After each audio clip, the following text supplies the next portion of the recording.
Alors, interview de Talia, je crois qu'on doit être à la 6e partie.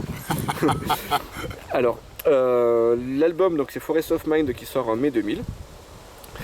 Donc il y a un petit détail, donc l'album, voilà, comme je dis, il se nomme Forest of Mind, mais sur la jaquette, il me semble que ce qu'on voit, c'est plutôt un désert. C'est Stéphane Rapilou qui avait bu, ou est-ce qu'il y a une explication Non, justement, c'est justement un peu les esprits de cette forêt qui ne la retrouvent plus, c'est-à-dire que la désertification liée à l'homme et à tous ses méfaits.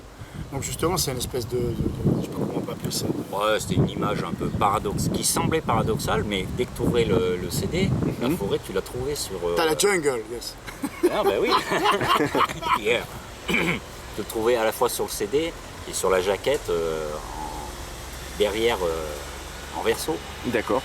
Donc effectivement, tu vois des espèces d'arbres errés un peu en peine, là. Voilà, ouais. Tu retournes, là tu as la forêt. Et en fait, il suffit de regarder peut-être autrement, d'écouter autrement les choses pour découvrir. Voilà, si ta vie elle est aride, des fois il suffit de pas grand-chose pour l'enrichir et l'embellir. De tourner une Et page. c'était un peu, alors c'est vrai que du coup c'est un peu simple, un peu simpliste, mais finalement c'est percutant et voilà, donc ça nous a finalement. plu. Puis il y a plein de gens qui aimaient bien. Je crois. Ouais, finalement, c'est une pochette qui reste assez originale par rapport à tout ce qui se fait aujourd'hui. Non, moi je pense que c'est une bonne traduction du titre aussi, au même titre que River of Books.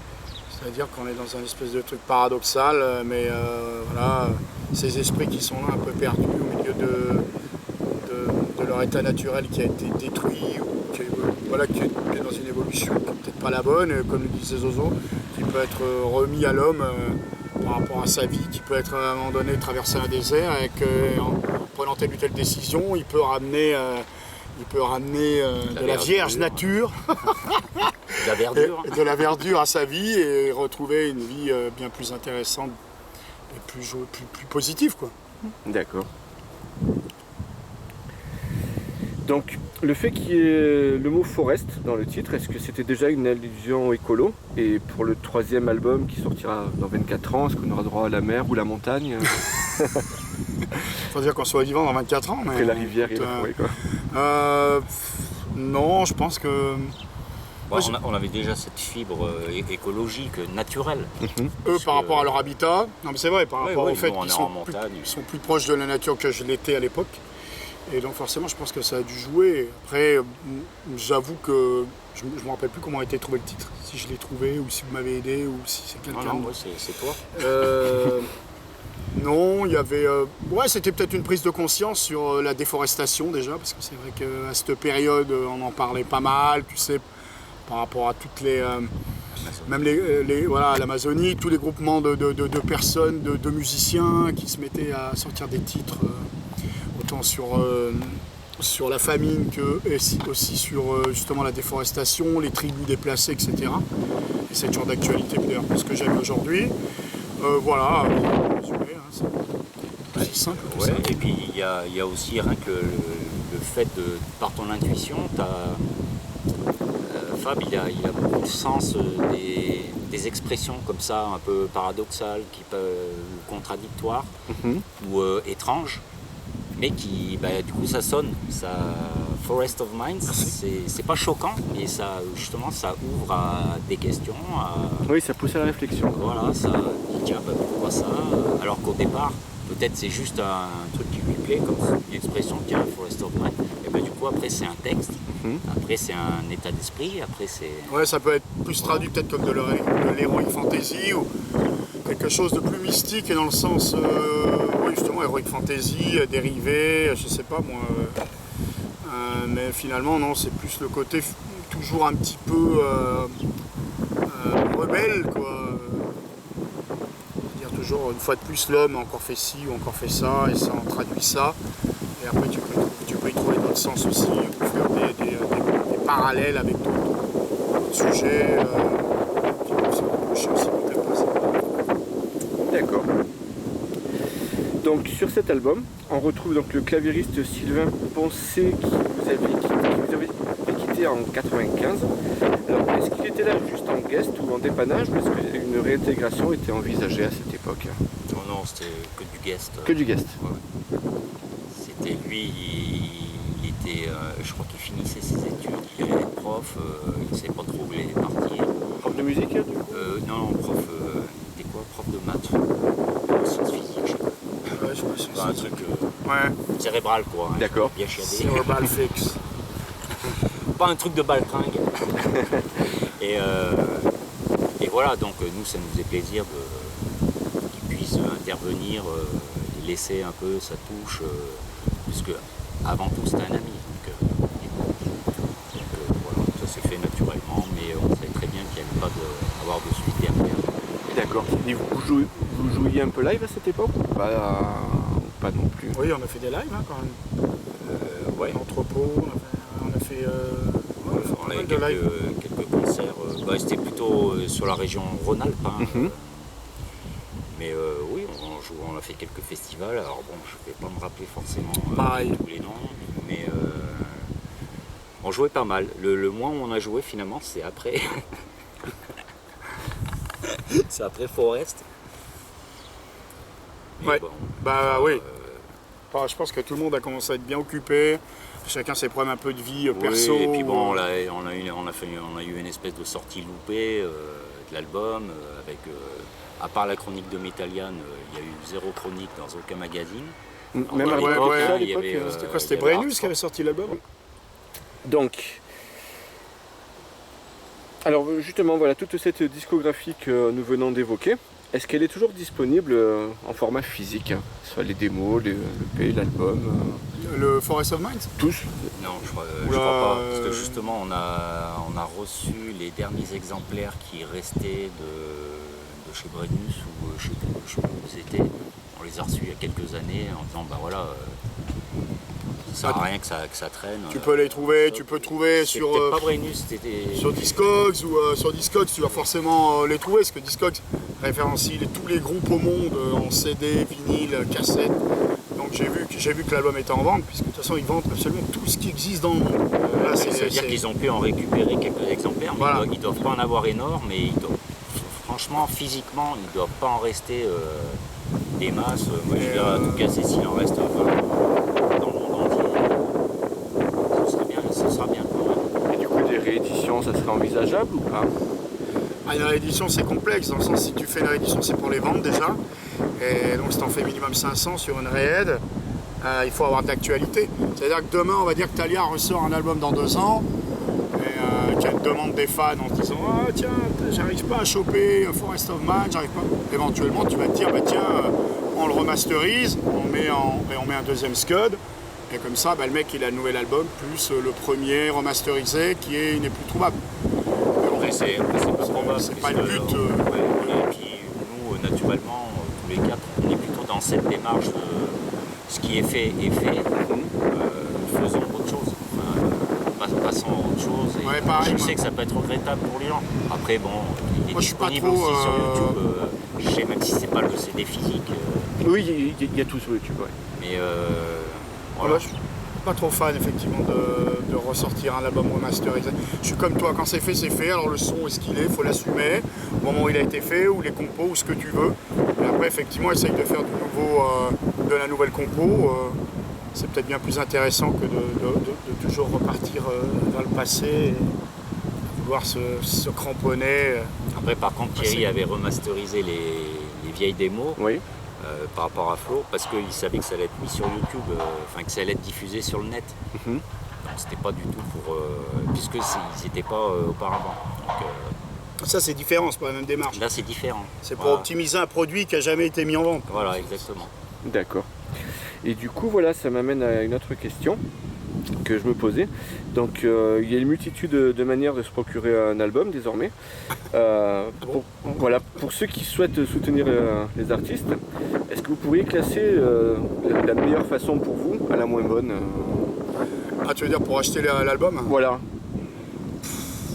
Acheter le rock, acheter le nouvel album, je sais qu'il nous en reste peut-être quelques exemplaires ou pas, donc il faut nous contacter en direct sur le Facebook. Donc le mieux c'est la version CD. Voilà, oui, après je sais pas. Je sais pas si on est sur Spotify, tous ces supports, parce que moi ça ne m'intéresse Si, ouais, on y est. absolument pas. D'accord. Donc je sais pas, faut voir que Thierry ou toi, je sais pas si t'es au courant un peu du truc. Bah, j'ai un collègue de boulot qui nous écoute sur Spotify. D'accord. Ouais, c'est vrai Moi, que j'arrive Rockshot, le matin. Rockshot c'est dans le digital aussi, le label, donc effectivement. Et ouais, moi pour moi, je pense que le mieux c'est de commander le CD physique à Rockshop directement. Ouais, ou nous demander à nous s'il nous reste Ouais. des exemplaires. Moi, il doit m'en rester un ou deux. J'en ai racheté là en pro, j'en ai racheté en pro. Donc, ouais, faut pas hésiter. Hein. Donc les gens vous contactent sur Facebook tout simplement. Puis, Ouais. ok. Donc je vous propose qu'on revienne en détail sur River of Books. Donc l'album il comporte 12 plages. Est-ce que vous en avez profité pour aller vous baigner? On s'est baigné dans le passé déjà pour. C'est le nouveau concept, une question stupide. Je garde ou je garde pas? On s'est baigné dans le passé. on oui, s'est c'est vrai. replongé dans le passé effectivement pour cet album puisque, Ah, bah oui, voilà. puisque Il a les fallu se compos, remettre au compo. on n'a fait aucune création qui avait moins de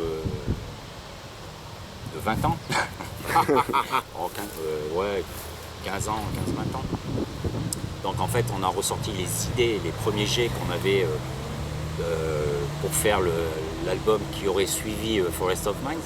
Par contre, effectivement, on les a beaucoup retravaillés et réagencés, réarrangés pour faire quelque chose qui nous convienne à ce moment-là. D'accord. C'était quoi,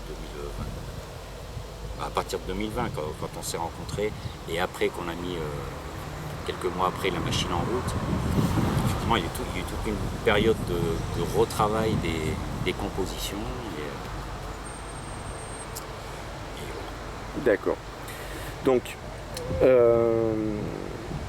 voilà, donc si j'ai bien compris, il a été composé au fur et à mesure des années, donc ça c'était la réponse. Voilà, donc par contre, est-ce que c'était un travail individuel ou est-ce que avant 2020, enfin, au fur et à mesure des années, vous vous êtes quand même vu pour répéter ou pas entre 2000 et 2020, on va dire. Parce qu'apparemment, je sais qu'il y a eu une reformation en 2010-2011.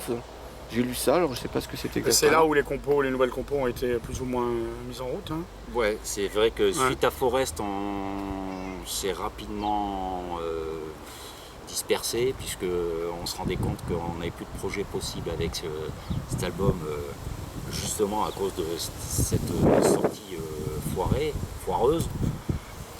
Et du coup, bon, on s'est un peu séparés naturellement. Puis chacun a commencé à avoir aussi d'autres projets parallèlement, qui eux avaient des projets et des vues sur l'avenir qui étaient certains. Nous, Thalia, on restait trop dans le flou, quoi. Et puis, au bout d'un moment, à faire des compos comme ça, pour faire des compos, bon, ça a bien 5 minutes, mais... Donc on s'est arrêté quelques années. Et oui, c'est vers 2010, ouais, qu'on s'est... 2010, c'est ça, qu'on s'est essayé de relancer la machine. Et par contre, là, je sais plus pourquoi, vous soyez pas... C'est pareil, on se retrouvait pas plus avancé qu'après la sortie de Forest. D'accord. Donc, séparation, mais toujours très cordiale et presque naturelle. Et c'est grâce à Flo, c'est vraiment Flo qui a été le déclencheur de nos retrouvailles. Même si on se revoyait de temps en temps, on se croisait même dans les concerts, toujours avec plaisir. Et oui, c'est vraiment Flo qui a été le déclencheur de nos retrouvailles musicales. C'est clair, c'est clair. Quelqu'un qui avait 1 an lors de la sortie de Forest of Minds. Ouais. Comme quoi, tout arrive. Comme quoi, on a besoin des jeunes. Ah, mais c'est vrai que son envie et sa passion, elle se sentait à travers nous, les messages, quand il nous a contactés. Donc, eh ben, naturellement, si en personne, tu les suis, tu les aides d'abord. Et puis après, on s'est rendu compte qu'il nous a aidés finalement. C'est lui aussi qui nous a aidés. C'est ça, c'est un. Sans lui, l'album ne serait jamais sorti, je pense. Parce que justement. C'est donnant-donnant, c'est yin et le yang. Il nous a fait prendre conscience qu'effectivement. Que le groupe était comment dire, était intéressant, qu'il avait de la vie, qu'il intéressait encore un petit peu certaines personnes et qu'on avait une dizaine de compos qui étaient là, prêtes depuis un certain nombre d'années, qui étaient peut-être temps de les sortir, on va dire pourquoi pas pour finaliser le projet définitivement, pour refermer le projet, mais sans laisser des bons titres. C'est vrai que moi j'avais réécouté un petit peu les répètes et souvent je me disais que c'est dommage d'avoir laissé des titres comme ça de côté, qui sont des titres vraiment sympas et avec un fort potentiel voilà, une fois produit. Donc, et puis on arrivait tous à peu près aux alentours de 50 ans, donc 50 ans, plus de pression, plus de... un peu de moyens financiers juste pour le plaisir, parce que c'était vraiment pour le plaisir hein, qu'on voulait faire cet album. Donc on s'est dit bon bah on le fait et voilà, zéro pression, que du plaisir. D'accord. Et voilà donc pour terminer avec le chapitre sur Flo, donc vous lui avez laissé un espace pour écrire un texte, pour s'exprimer quoi. Mais en fait